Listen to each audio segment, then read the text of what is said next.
Chemical properties of an element or compound in chemical reactions. For example, the fact that sodium reacts with water is a chemical property.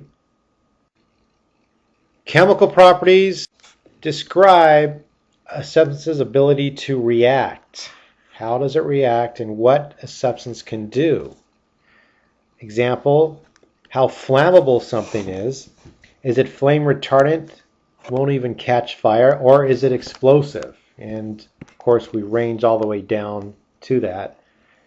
How toxic is this substance? What can it do to you or something if you eat it? It can be downright poisonous, kill you, all the way to being good for you. How corrosive is it? Will it rust? What the pH is, how soluble is it in another substance, how will it dissolve, how will it react with other things. So those are chemical properties. So physical and chemical changes.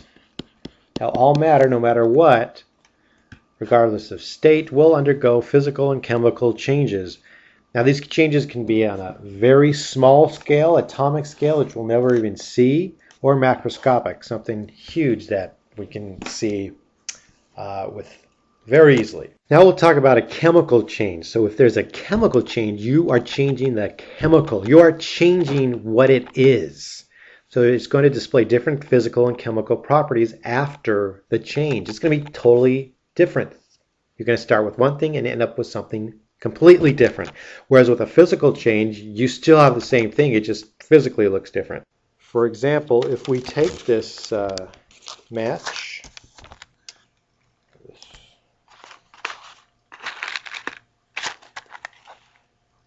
we light it.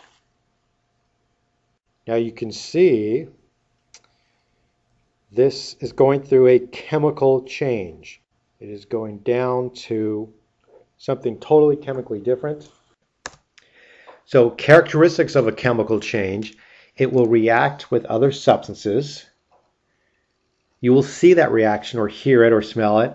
Something you can tell it reacts. It doesn't just sit there. It will decompose into simpler substances. It will corrode, break down. Production of a precipitate, which we'll explain. Production of a gas, you can actually see it. A change in color. If the color changes, that's a chemical change.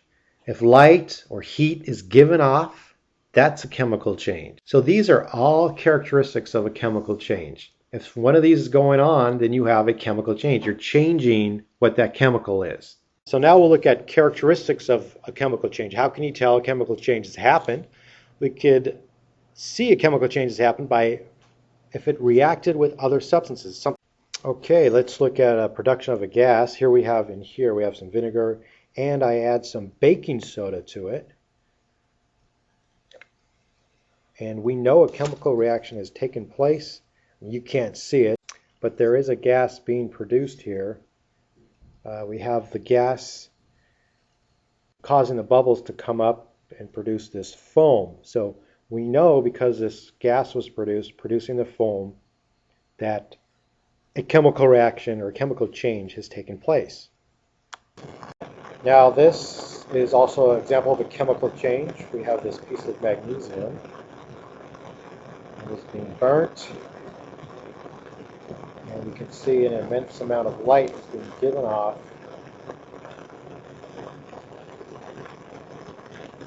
Thus, a chemical change has occurred. Also a lot of heat.